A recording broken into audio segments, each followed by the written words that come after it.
What it was a copy of a letter written by a young Marine to his mother while he was hospitalized after being wounded on a Korean battlefield in 1950. And it came into the hands of a Navy chaplain. The Navy chaplain read this letter before 5,000 Marines at the San Diego Naval Base in 1951, and then it found its way into this news director's hands.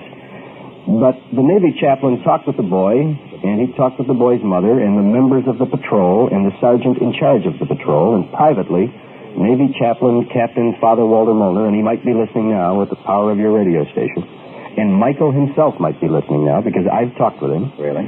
Privately, the good father will tell you that it's a true story. So what we did was start to read the story on the Christmas Eve of 1960 and did it for 8 years in Detroit. And what we say at Christmas time is that we read the letter and let it stand on its own merits. And the story is the letter, a copy of the original letter from a Marine named Michael about what happened to him on a Korean battlefield in 1950. Okay, we all ready to hear it? All right. All right, let's hear it right now.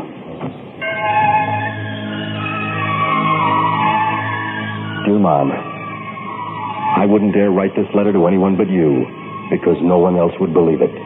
Maybe even you'll find it hard. But I've got to tell somebody. First off, I'm in a hospital. Now, don't worry. You hear me? Don't worry. I was wounded, but I'm okay. You understand? Okay. The doctor says I'll be up and around in a month. But that isn't what I want to tell you. Remember when I joined the Marines last year? Remember when I left how you told me to say a prayer to St. Michael every day? You really didn't have to tell me that. Ever since I can remember, you always told me to pray to St. Michael the Archangel. You even named me after him. Well, I always have. When I got to Korea, I prayed even harder. Remember the prayer you taught me? Michael, Michael of the morning, fresh cord of heaven adorning. You know the rest of it. Well, I said it every day. Sometimes when I was marching or sometimes resting, but always before I went to sleep. I even got some of the other fellows to say it. Well, one day I was with an advanced detail way up over to the front lines. We were scouting for the commies. I was plodding along in the bitter cold. My breath was like cigar smoke. I thought I knew every guy in a patrol when alongside of me comes another Marine I'd never met before. He was bigger than any Marine I'd ever seen. He must have been 6'4" and built in proportion. It gave me a feeling of security to have such a buddy near. Anyway, there we were, trudging along. The rest of the patrol spread out. Just to start a conversation, I said, "Cold, ain't it?" And then I laughed. Here I was with a good chance of getting killed any minute, and I'm talking about the weather. My companion seemed to understand. I heard him laugh softly. I looked at him. "I've never seen you before. I thought I knew every man in the outfit." "I just joined at the last minute," he replied. "The name is Michael." "That's so," I said, surprised. "That's my name, too." "I know," he said, and then went on, "Michael, Michael of the morning." I was too amazed to say anything for a minute. How did he know my name and a prayer that you had taught me? And then I smiled to myself. Every guy in the outfit knew about me. Hadn't I taught the prayer to anybody who'd listened? By now and then, they even referred to me as St. Michael. Neither of us spoke for a time, and then he broke the silence. "We're going to have some trouble up ahead." He must have been in fine physical shape, for he was breathing so lightly I couldn't see his breath. Mine poured out in great clouds. There was no smile on his face now. Trouble ahead, I thought to myself. Well, with the commies all around us, that's no great revelation. Snow began to fall in great thick globs. In a brief moment, the whole countryside was blotted out, and I was marching in a white fog of wet, sticky particles. My companion disappeared. "Michael!" I shouted in sudden alarm. I felt his hand on my arm. His voice was rich and strong. "This will stop shortly." His prophecy proved to be correct. In a few minutes, the snow stopped as abruptly as it had begun. The sun was a hard, shining disk. I looked back for the rest of the patrol. There was no one in sight. We lost them in that heavy fall of snow. I looked ahead as we came over a little rise.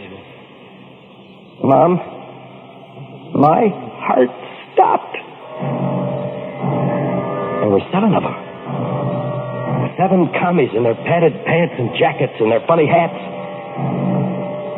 Only there wasn't anything funny about them now.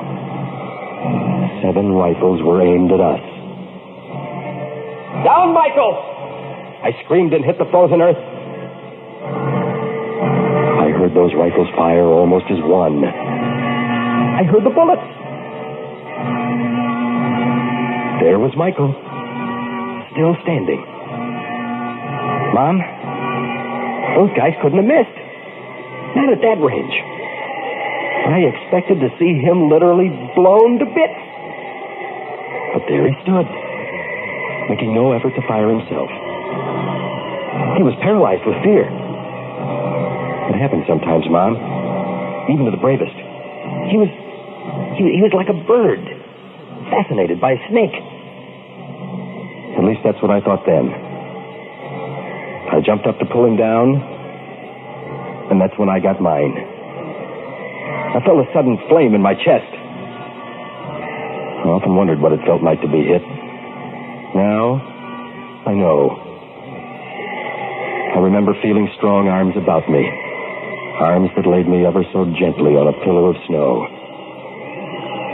I opened my eyes for one last look. I was dying. Maybe I was even dead.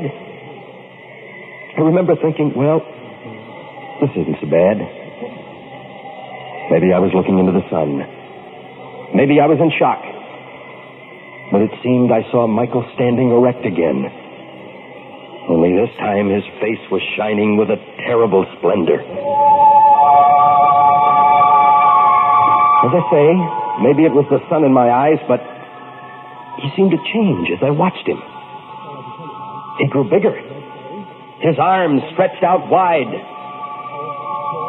Maybe it was the snow falling again, but there was a brightness around him, like the wings of an angel. In his hand was a sword that flashed with a million lights. Well, that's the last thing I remember till the rest of the fellows came up and found me. I don't know how much time had passed, but now and then I had a moment's respite from the pain and fever. I remember telling them of the enemy just ahead. "Where's Michael?" I asked. I saw them look at one another. "Where's who?" asked one. Michael, that big Marine I was walking with just before the snow squall hit us." "Kid," said the sergeant, "you weren't walking with anyone. I had my eyes on you the whole time. You were getting too far out. I was just going to call you in when you disappeared in the snow." He looked at me, curiously. "How'd you do it, kid?" "How'd I do what?" I asked, half angry despite my wound. "This Marine named Michael and I were just..." "Son," said the sergeant kindly, "I picked this outfit myself, and there just ain't another Michael in it. You're the only Mike in it." He paused for a minute. "Just how'd you do it, kid?" "We heard shots. There hasn't been a shot fired from your rifle. And there isn't a bit of lead in them 7 bodies over the hill there." I didn't say anything. What could I say? I could only look, open-mouthed, with amazement.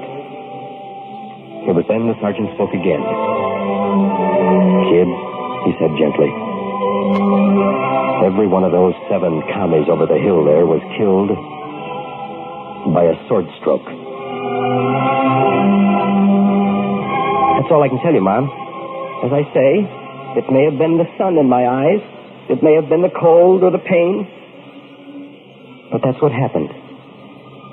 Love, Michael.